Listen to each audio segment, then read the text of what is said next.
konsep di era masa lampau itu rajanya diurapi sesuai dengan pilihan nabi kan gitu. Nah kalau sekarang itu bukan dari Hashem gitu. Jadi negara Israel 1948 itu harusnya mereka punya yang namanya Raja Mesias, Mas Ardi. Tapi realitanya, faktanya sekarang, bangsa Israel yang 1948 belum ada yang namanya Raja Mesias gitu. Nah logikanya di mana? Bagaimana mungkin Israel 1948 bisa berdiri kalau Raja Mesiasnya nggak ada? Kan gitu.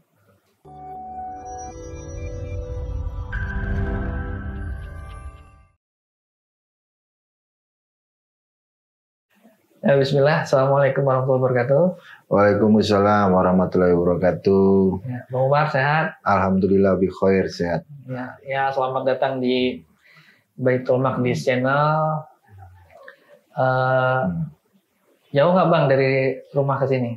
Dari Baitul Maqdis ke tempat saya dekat. Dekat ya? Dekat, kurang lebih 5-6 menit lah. Ya, alhamdulillah. Jauh. Begini Bang Umar, kita ingin tahu nih, Bang Umar sekarang kan sudah mulai dikenal ya secara nasional lah. Karena aktivitas Bang Umar yang selama ini mencerahkan umat melalui diskusi-diskusi atau forum-forum debat ilmiah. Cuman mungkin ya banyak yang nggak tahu mungkin kisah lengkapnya mualafnya Bang Umar itu seperti apa gitu. Mungkin menontonnya mulai dari debat. Nah, kita sekarang coba ingin tanya sedikit-sedikit aja kisah mualaf Bang Umar. Bang Umar dulu nama aslinya siapa ya? Baik, nama asli saya dulu itu Mas Haryanto Parsauran. Nah, terus saya itu dulu kan hidup di lingkungan Kristen, Mas Adri ya. Iya. Nah, saya hidup di lingkungan Kristen yang dimana orang tua saya ini seorang Kristen gitu. Nah, saya dididik sesuai dengan iman Kristen, mulai dari sekolah minggu, persekutuan anak, taruna, terus saya ikut katekisasi, habis gitu gerakan pemuda, habis gerakan pemuda kita ikut macam kayak pelayanan itu Mas Idri. Jadi kegiatan internal di gereja. Pelayanan mingguan. Kayak sosialisasi, ya kan, bantu-bantu orang miskin yang tidak mampu, nah, kayak gitu-gitu. Jadi kita ini waktu menjadi seorang praktisi Kristen, kita dididik seperti itu gitu. Jadi artinya itu kita selain percaya kepada Yesus sebagai Tuhan Allah dan Juru Selamat, di sisi lain kita juga berbuat baik gitu antar sesama manusia. Jadi kehidupannya seperti itu aja, Mas. Belum kenal yang namanya apa ya, kayak polemik diskusi lintas religion itu masih belum gitu. Jadi masih sebatas dalam koridor Kristen pada waktu itu, Mas Adri. Nah, pada saat itu kan Bang Umar kan menjalani layaknya seorang pemuda Kristen biasa gitu. Nah, selama menjalani itu ada cerita apa Bang? Kan sebelum mengenal Islam kan Bang Umar kan juga mencari ya, apa namanya, ingin menjadi Kristen sejati dan sebagainya. Nah, apa yang Bang Umar temukan pada saat itu? Akhirnya bisa masuk Islam. Baik, ini pertanyaannya bagus dari Mas Adri. Apa visi dan misi saya sewaktu saya menjadi seorang praktisi Kristen? Jadi sewaktu saya dulu itu masih dalam iman saya yang lama ya, belum hijrah, itu menjadi sebuah impian untuk seorang anak yang besar dari keluarga Kristen, yang dimana kita sering diajarkan sama pendeta harus menjadi kayak Laskar Kristus gitu ya. Terus habis gitu kita itu berbuat yang namanya kebaikan kayak begitu.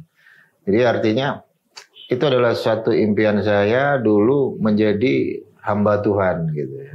Pelayanan, kita kasih di luaran sana itu pengabaran Injil kayak begitu. Jadi kita pengen itu Yesus itu dikenal oleh banyak orang gitu, khususnya oleh semua bangsa.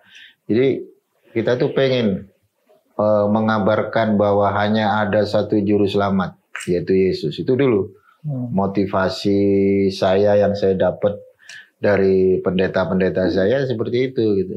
Jadi itu impian yang begitu indah gitu. Kalau kita menjadi salah satu misionaris yang bergerak di luar memberitakan kebenaran Injil, nah kayak begitu. Itu saya masih belum artinya belum masuk ke dalam polemik diskusi, Mas Adri. Jadi tetap lurus-lurus saja dalam koridornya Kristen gitu. Nah itu kayak gitu dulunya. Nah kemudian menemukan akhirnya beranjak ke agama yang berikutnya. Ini itu proses, Mas Adri. Iya. Proses pergolakan batin dan sebagainya gitu. Ada nggak yang bisa Bang Umar sampaikan gitu? Jadi dulu gimana? Bagaimana proses saya bisa hijrah dari Kristen terus ke Judaism, habis gitu ke Islam. Jadi saya dulu itu kan yang namanya saya Kristen, ya saya belajar Kristen itu sewajarnya gitu. Apa yang diajarkan pendeta pada waktu ibadah, nah itu yang saya pakai gitu, yang saya ambil gitu. Saya masih belum kenal yang namanya doktrin-doktrin Kristen secara fundamental, itu saya masih belum tahu pada waktu itu. Nah, ketika di era siapa ya, kalau nggak salah itu kan dulu ada salah satu praktisi Islam, Haja Irena Handono. Oh iya. Haja Irena Handono itu kan menjadi satu tokoh di kalangan Islam yang sering berdiskusi dengan teman-teman Kristen kan. Nah, di situ itu ada dulu namanya Facebook kan gitu ya. Jadi kita buka Facebook ini, saya sebenarnya nggak pernah nongkrong dalam diskusi lintas agama di Facebook dulu itu kan ada itu.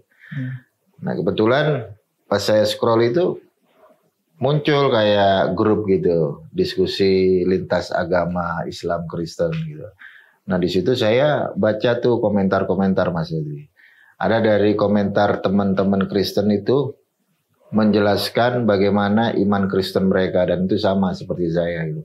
Terus ada dari teman-teman non-Islam itu juga menjelaskan yang sama kan, Kristen itu ada yang Katolik, ada yang Protestan gitu. Nah seperti itu. Terus belum lagi saya lihat komentar itu dalam konteks berdiskusi di media Facebook gitu ya, antara Kristen dan Islam. Terus dari teman-teman Islam itu salah satu dari akun itu bilang gitu, pada sebuah komentar itu Mas Edi bilang, Tuhannya Kristen itu 3 katanya gitu, Bapa, Putra, Roh Kudus gitu. Nah saya sebagai umat Kristen pada waktu itu saya tergugah gitu loh. Dalam arti, saya ini diajarkan pendeta saya bahwa Allah yang saya sembah itu satu dan itu Yesus gitu. Kok bisa di sini ada Bapa, Putra dan Roh Kudus kan gitu, Mas Edri. Tetapi di situ dia kasih penjelasan, ada satu link yang dikasih buat rujukan sama dia gitu. Dan akhirnya saya bertanya sama pendeta ya kan, Pak Pendeta, dari teman-teman non-Kristen atau teman-teman Islam ini bilang kalau Tuhan kita itu 3 katanya, Bapa, Putra, Roh Kudus. Nah pendeta saya bilang ke saya, sudah kamu jangan masuk ke dunia yang seperti itu karena nggak ada faedahnya, kata pendeta kan. Mending kamu lakukan kebaikan, berbuat baik kepada semua orang, kamu mengimani bahwa Yesus itu adalah satu-satunya juru selamat, udah lakukan, jangan ngurusi perdebatan yang seperti itu. Saya sebagai seorang praktisi Kristen pada waktu itu, saya mulai mencari Mas Adri. Apa sih yang dikatakan teman-teman dari Islam ini dalam konteks diskusi di Facebook itu kan? Kok ada Bapa, Putra, Roh Kudus, ada kata Trinitas, nah kayak begitu tuh. Dan akhirnya saya mencoba untuk belajar di situ. Jadi perspektif Trinitas di dalam iman Kristen itu saya pelajari Mas Edi. Saya cari referensi-referensi yang akademis membahas terkait masalah doktrin fundamental dari kalangan Kristen ini. Di situ saya belajar narasi dari Trinitarian atau Trinitas itu. Jadi Allah yang Esa dengan 3 hipostasis. Terus ada lagi Allah yang Esa dengan 3 pribadi. Dan saya mencari sumber-sumber referensi dari internal mereka. Dari mana muara pengajaran Trinitas ini, Mas Adri? Jadi saya cari itu sejarah di era masa lampau. Itu saya cari dan akhirnya saya menemukan tuh ada sebuah bapak gereja. Dia punya nama itu Theophilus dari Antioquia. Nah, Theophilus dari Antioquia itu mengajarkan konsep yang dikenal sebagai trias, triados, sampai kepada nanti muncul narasi Hagia Triada gitu. Nah, di era Theophilus dari Antioquia yang mengajarkan trias ini, seiring berjalannya waktu ada bapak gereja yang namanya Tertullian atau yang dikenal sebagai Tertullianus. Dia ngajarin satu konsep dengan sebuah frasa itu tres personae una substantia discreti non separati. Nah, itu berkembang. Teologi mereka itu dinamik gitu. Seiring berjalannya waktu berkembang gitu. Dari Theophilus dari Antioquia masuk ke narasinya Tertullian dan akhirnya di era pada waktu itu di era gereja-gereja apostolik ada satu tokoh seorang presbiter dari kalangan Kristen. Dia presbiter, dia punya nama Arius, Mas Adri. Nah, Arius ini diundang oleh seorang patriark gereja di Alexandria untuk berkhotbah tuh di situ. Nah, dia berkhotbah nih si Arius. Berkhotbahlah si Arius ini di gereja Alexandria.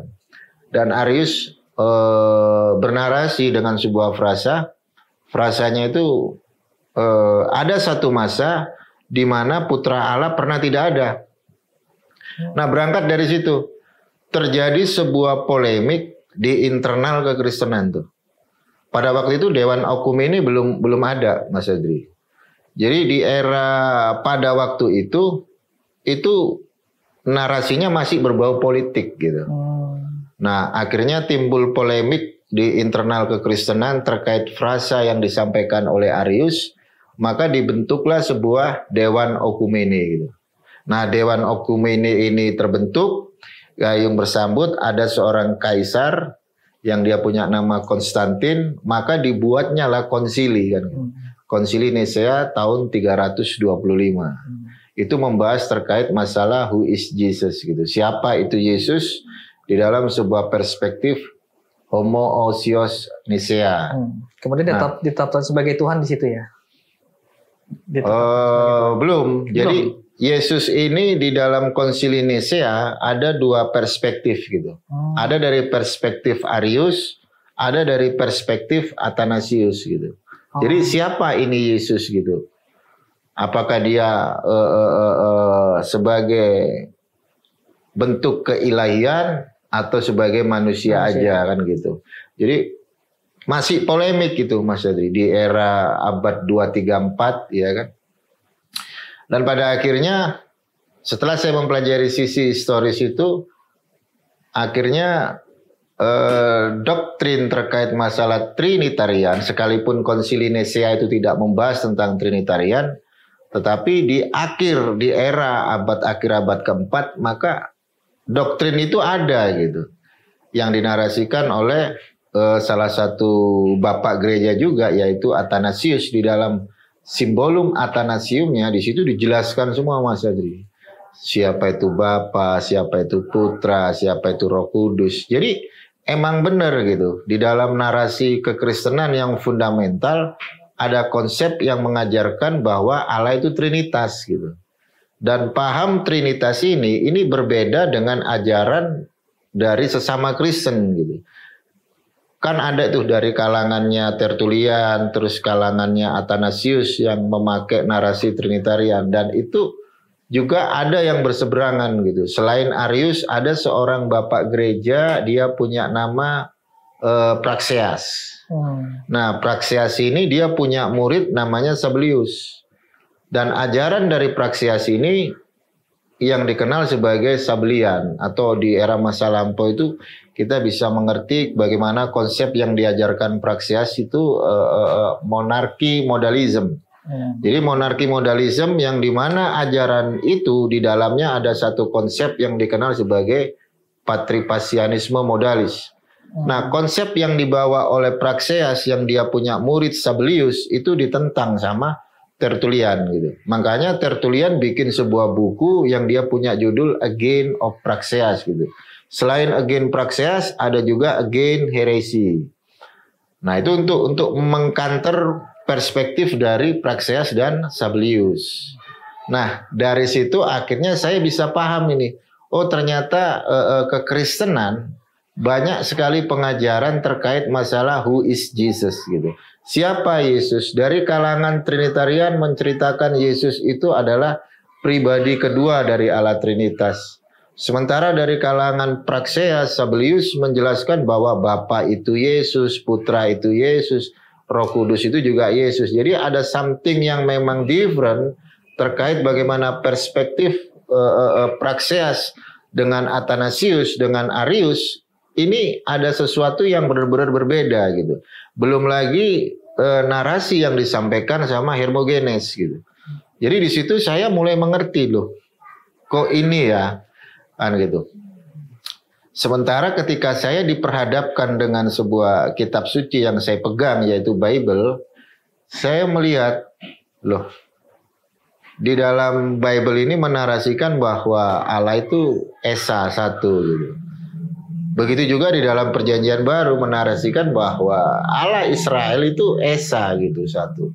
Terus kenapa kok bisa menjadi Trinitarian, bisa menjadi Sabellian, bisa menjadi Unitarian, belum lagi nanti ke bawah banyak lagi Mas Adri. Puluhan ribu. Dan bukan sampai di situ saja, saya juga mempelajari masalah terkait studi perbandingan manuskrip gitu. Dalam tanda petik ada yang namanya kritik teks gitu. Dari dokumen-dokumen yang tertua itu saya juga mempelajari sisi historis, saya mempelajari bagaimana perspektif yang disampaikan oleh Profesor Bruce Metzger dan juga Profesor Bart Ehrman gitu. Ketika melihat sebuah kanonisasi kitab suci yang dipegang oleh kalangan Kristen yang udah dikonsilikan mulai dari konsili Hippo, Kartago, Florence, Trinte dan Vatikan Pertama, di situ saya mempelajari gitu. Saya taruh itu narasi itu sebagai ilmu buat saya gitu. Oh, saya tahu nih sisi historisnya seperti ini gitu. Dan akhirnya pada waktu itu saya berpikir kalau misal kekristenan ini berangkat dalam perspektif Yesus sebagai seorang Yehudi, kenapa orang-orang Yehudi atau kalangan Bani Israel ini nggak mengikut Yesus gitu? Nah itu satu mindset akademis saya untuk mempertanyakan gitu loh. Kan Yesus ini Mas Adri, dia kan lahir di tanah Israel, di Bethlehem gitu. Maka konsekuensi logis saya, kok bisa di tanah Israel ini, nah seperti yang Mas Adri bilang, ditolak bahkan menjadi minoritas gitu. Kok bisa ya kan gitu. Nah di situ akhirnya saya menemukan sebuah pelajaran. Oh, saya rasa saya kurang tepat berada di religion Kristen ini. Ya baik. Ini gitu. Yang menarik ya dari penjelasan Bang Umar. Jadi ini kan berdasarkan historiannya, alasannya Bang Umar, histori itu menjelaskan perspektif pemikiran yang berevolusi ya, berkembang kan dari dinamik. Kemudian terelaborasi, ada pengembangan ide di situ, akhirnya bermunculan berbagai macam persepsi. Nah, yang pertanyaan selanjutnya adalah kenapa pilihannya Zeus setelah menemukan aduh nih kayaknya harus ke Jew out gitu. Saya out dari religion ini pindah ke suatu religion yang lain. Kenapa alasannya Zeus? Iya karena saya membaca salah satu nats yang ada di dalam New Testament, keselamatan datang dari bangsa Yahudi. Ya. Saya mencoba untuk pure ke kalangan Judaism, dan saya dimanapun saya berada saya selalu terlibat dengan yang namanya organisasi gitu. Di Kristen saya berorganisasi juga, di Judaism berorganisasi. Pada waktu itu saya bersama dengan organisasi yayasan yaitu Etzchaim dulu, yang dimana Etzchaim ini salah satu binaan dari Rabbi Tovia Singer gitu. Dan di Etzchaim itu ada guru-guru gitu. Ada Mora Eliseva, terus ada Rabbi Moshe Peret, ada Rabbi Simon Cohen, dan itu semua di bawah pengawasan seorang rabai yang seringkali muncul di YouTube ya, Rabbi Tovia Singer gitu. Nah di situ saya pure tuh ke Judaism, ke Bnei Noah, dan juga ikut kelas convert. Nah saya mendapat satu hal yang mungkin pada waktu itu masuk akal gitu ya. Di Judaism itu mengajarkan satu konsep fundamental di dalam iman mereka, bahwa apa yang mereka imani itu mengajarkan pure terkait bagaimana kemonoteistikan Tuhan gitu. Jadi benar-benar agama yang monoteistik gitu.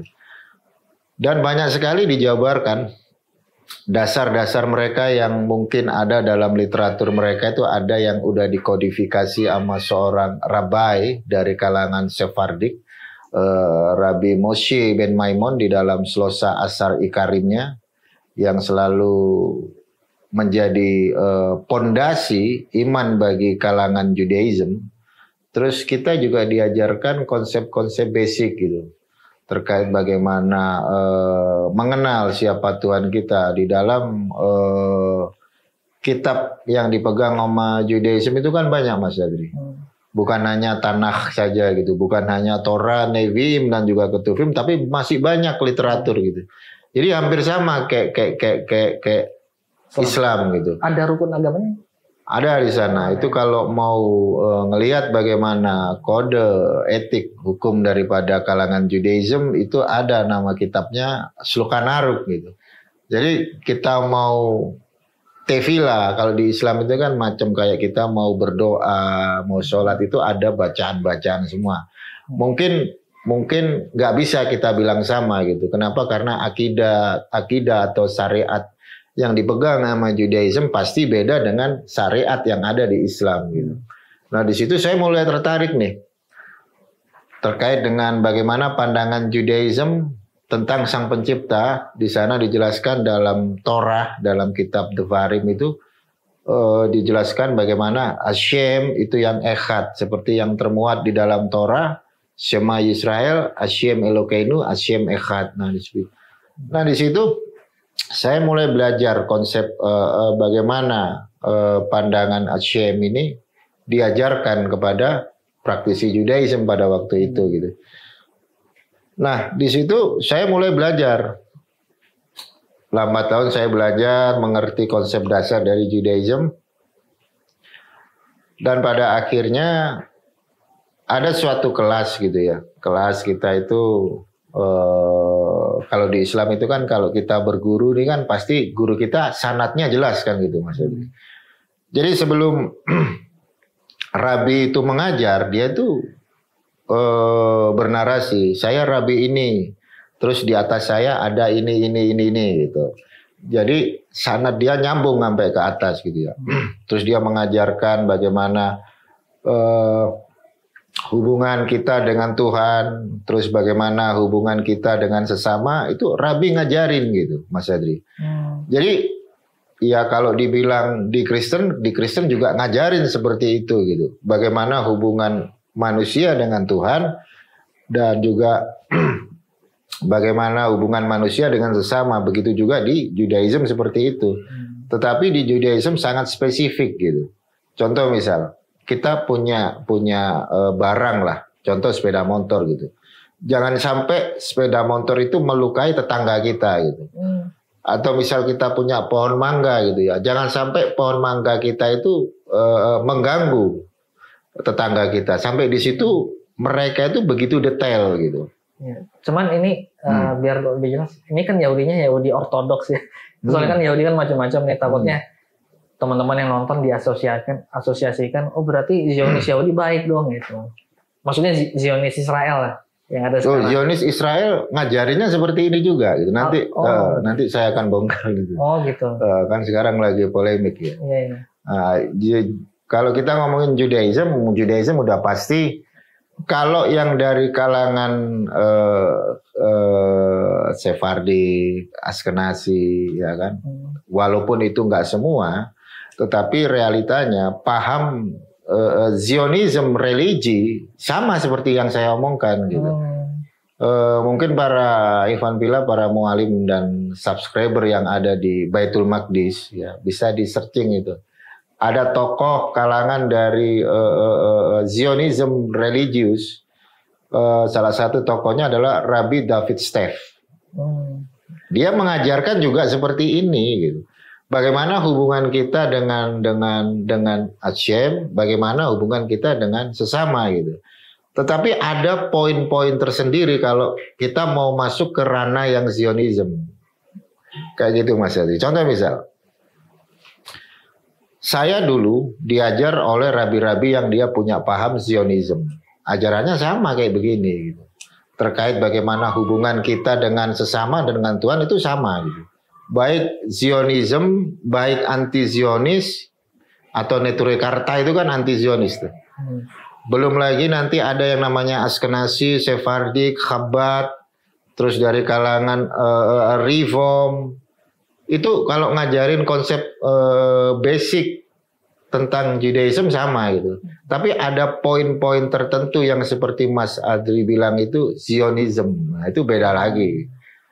Kalau Judaism yang dia punya mindset Zionism, nah ini banyak menjadi satu polemik gitu.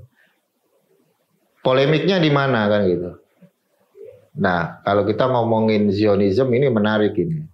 Kan banyak yang nggak ngerti Mas Adri. Iya. Gimana? Nah, Israel yang sekarang nih, yang Benyamin Netanyahu, iya. Itu bukan Israel di eranya Raja Saul, bukan Israel yang di eranya Raja Daud atau David Hamelek, bukan Israel yang di eranya Raja Salomo. Gitu. Kalau Israel di eranya Raja Saul, Raja Daud, Raja Salomo, atau yang dikenal sebagai Saul Hamelek, David Hamelek, Shlomo Hamelek, dia di era itu konsepnya adalah monarki. Kalau sekarang yang 48 itu kan konsepnya bukan monarki banget. Monarki di era kerajaan dulu itu Hashem, Nabi, Raja. Kalau sekarang kan enggak, berangkat dari perspektif Theodor, seorang Zionism juga kan gitu. Nah, di situ dibentuklah negara Israel yang sebenarnya tidak sesuai dengan kitab mereka sendiri gitu Mas Adri. Kan ada tuh narasi Zionism. Ada Zionism, ada anti-Zionism. Nah, kita belajar nih, etimologi dari Zionism ini apa? Kalau kalangan Judaism udah pasti pada tahu semua. Baik dari kalangan anti-Zionis dan kalangan Zionis tahu semua gitu. Zionism ini adalah sebuah gerakan yang mengambil narasinya itu dari kitab suci mereka gitu. Gerakan politik ya? Bukan gerakan politik. Bukan juga. Jadi mereka mengangkat sebuah narasi politik yang tapi basicnya itu religion yang dia buat gitu. Makanya kalau kita Zionism itu sebuah gerakan kembalinya bangsa Israel ke tanah perjanjian. Tanah perjanjian itu Eretz Israel gitu. Dan sekarang ini kan realitanya banyak orang-orang Jew yang ada di diaspora Mas Adi. Kan banyak ini Yahudi-Yahudi yang di diaspora gitu. Nah, bagaimana caranya orang-orang Jewish yang di diaspora ini bisa tinggal di tanah mereka gitu. Sementara kalau kita ngelihat Eretz Israel atau tanah Israel sekarang, jika dibandingkan dengan Jawa Barat, itu lebih besar Jawa Barat gitu. Terus gimana caranya kuotanya ini bisa tercukupi? Ngecaplok tanah itu tadi Mas Adri.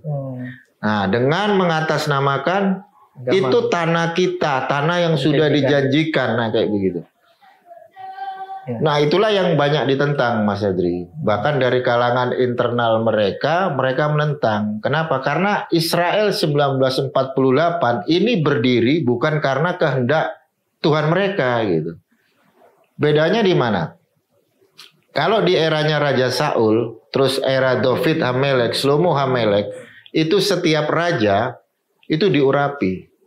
Makanya ada istilah Masiah ben David gitu.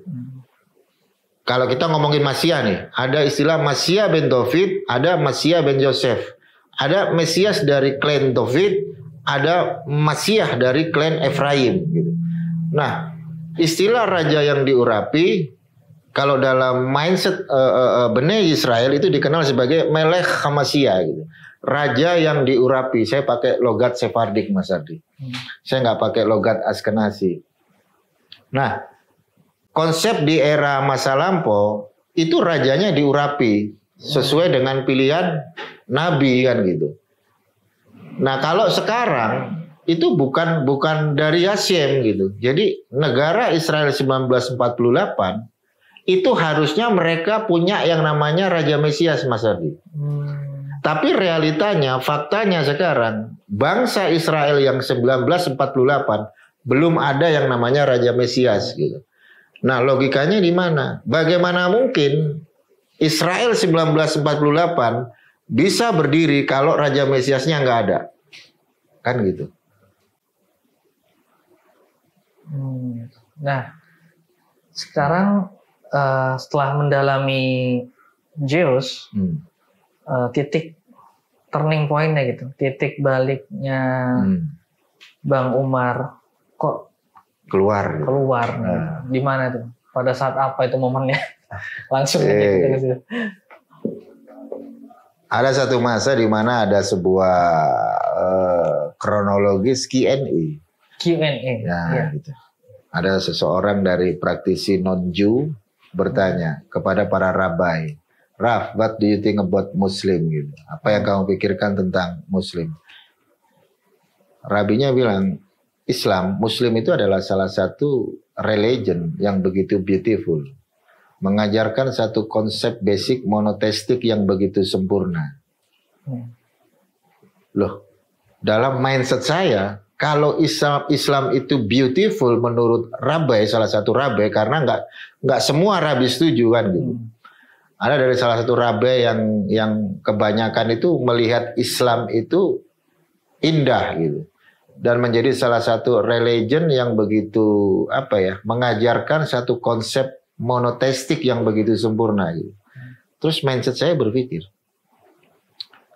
kenapa you nggak masuk ke Islam kan gitu?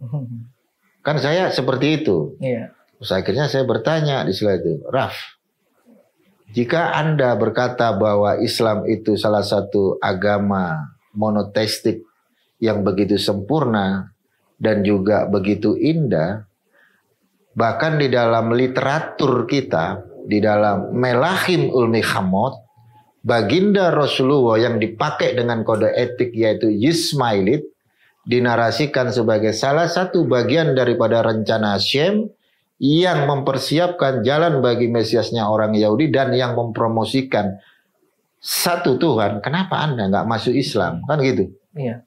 Pertanyaan logis saya gitu. Terus Rabi itu ngejawab, saya Jew dan bukan Goyim gitu.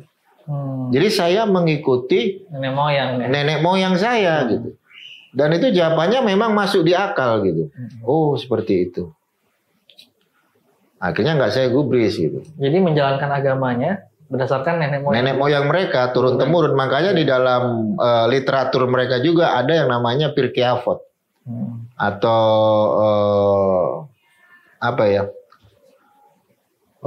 ada itu salah satu literatur mereka itu namanya Pirkei Avot. Di sana dijelaskan di alinea pertama, Moshe kibel Torah misine umsara liosua lisekenim. Jadi Musa menerima Torah dari Sinai diteruskan kepada Yehosua bin Nun. Yehosua bin Nun diteruskan kepada Sekenim, orang-orang bijak. Nah, orang-orang bijak ini diteruskan kepada Nevi'im, para nabi.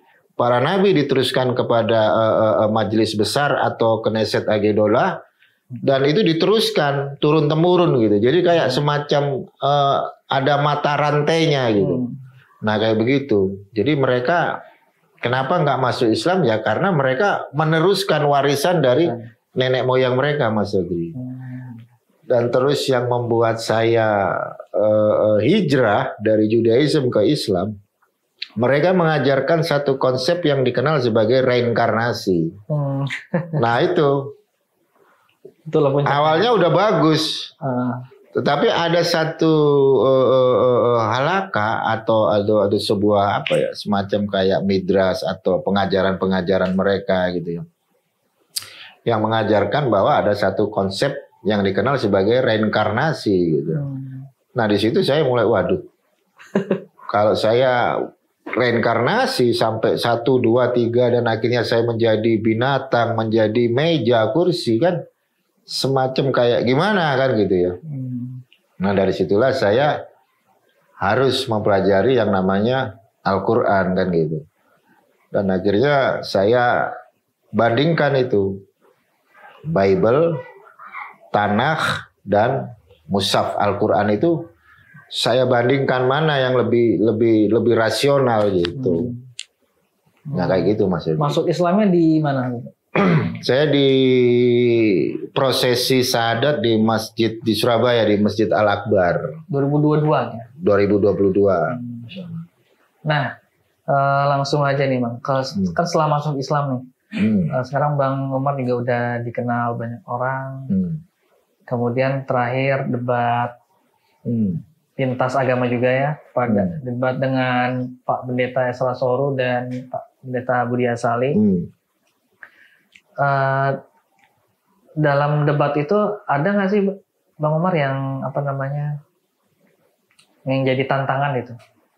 Ada nggak kesulitan-kesulitan yang cara menghadapi mereka gitu? Kan mungkin Bang Umar kan punya cara-cara ya.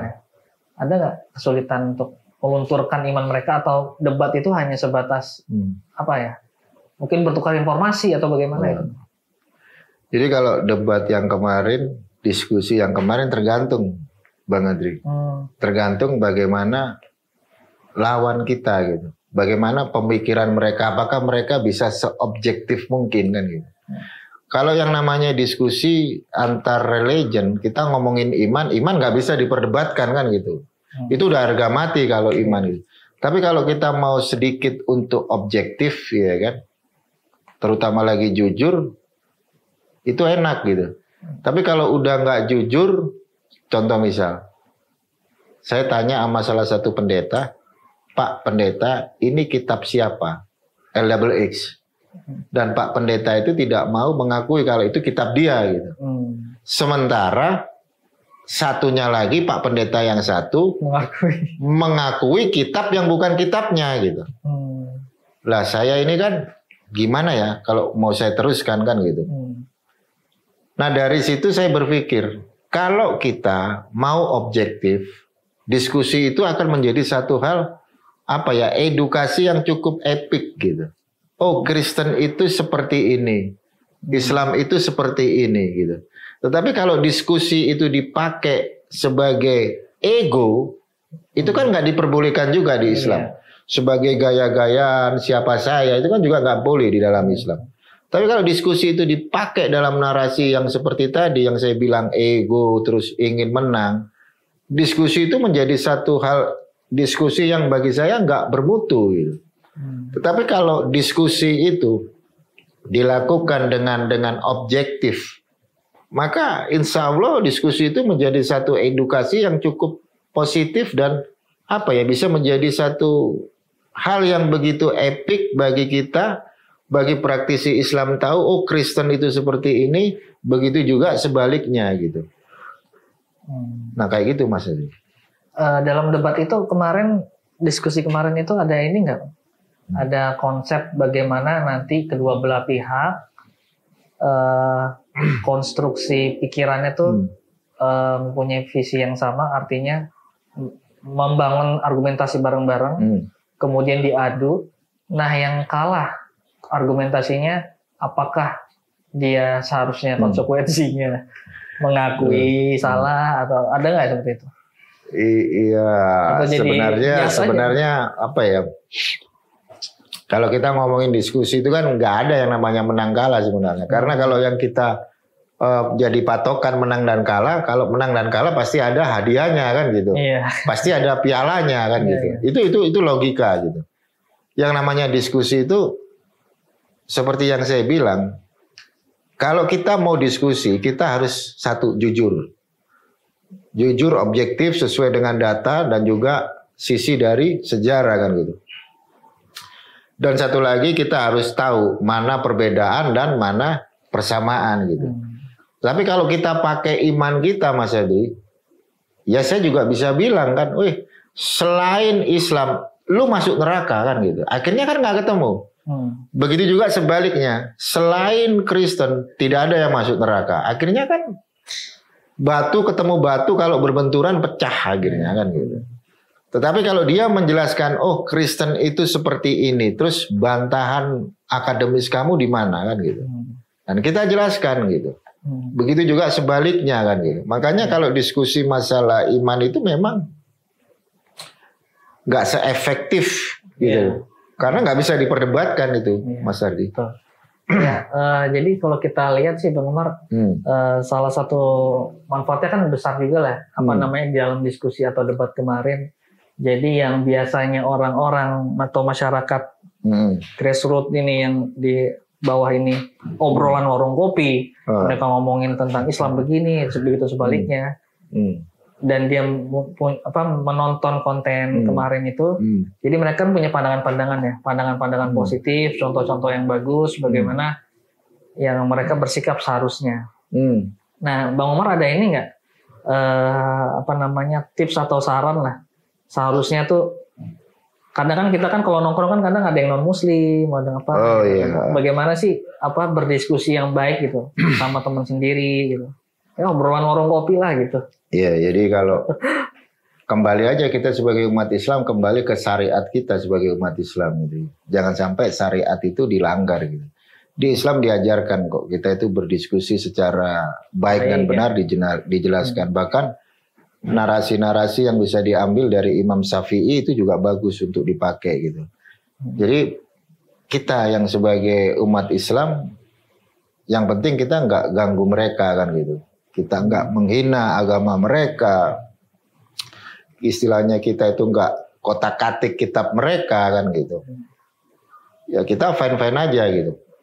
Terus kalau misal ada seseorang yang mencoba untuk mengkotak-katik mushaf Quran, terus habis gitu menyelewengkan ajaran Islam, kita sebagai umat Islam punya hak gitu untuk menyanggah, untuk menjawab kan gitu.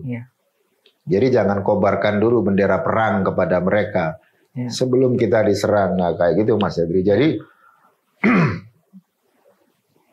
Islam itu mengajarkan kita nggak boleh menghina agama yang bukan agama kita. Gitu. Iya betul. Intinya di situ aja. Gitu. Iya betul. Bisa minta minum di mana?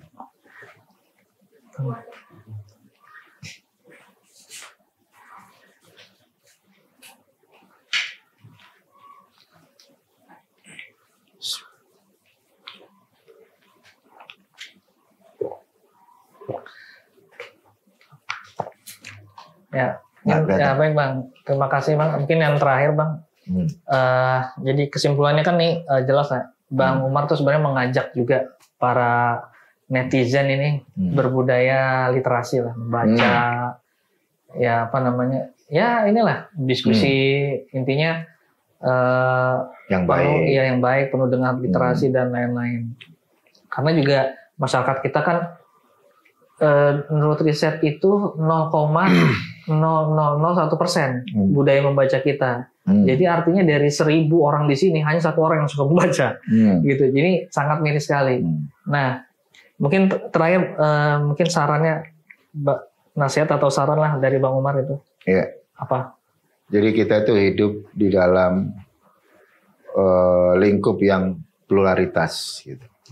Kita berada dalam lingkup yang pluralitas, bagaimana keberagamaan, bagaimana kemajemukan, ya sebisa mungkin kita harus menghargai apa yang bukan dari iman kita. biarkan Kristen dengan agamanya. Begitu juga sebaliknya kan gitu.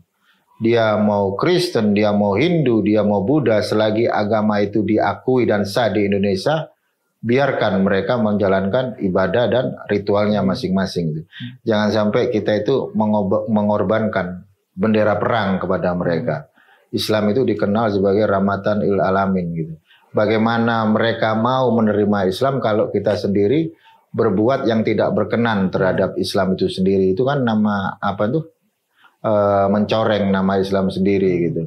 Jadi kita tunjukkan aja nih yang baik-baik ya kan. Kita kasih contoh, jangan hina agama orang ya kan. Jangan kau memaksa agamamu untuk supaya mereka percaya kan gitu. Kenapa? Karena kita di Indonesia kemajemukan antar beragama ini harus kita jaga gitu. Mau dia Islam, mau dia Hindu, mau dia Kristen, mau dia Katolik, kita semua dipersatukan oleh NKRI gitu. Jadi kita sebagai umat Islam jangan sampai kita itu memaksa orang untuk beragama masuk ke dalam agama kita, nggak boleh juga gitu. Tapi satu hal yang perlu diingat ya kan, orang mukmin itu dia laksana emas gitu. Jangan sampai orang mukmin itu dikasih bara di atasnya gitu. Kalau sampai dikasih bara maka orang mukmin itu akan menyala gitu. Jadi orang mukmin itu jangan kau hina agamanya.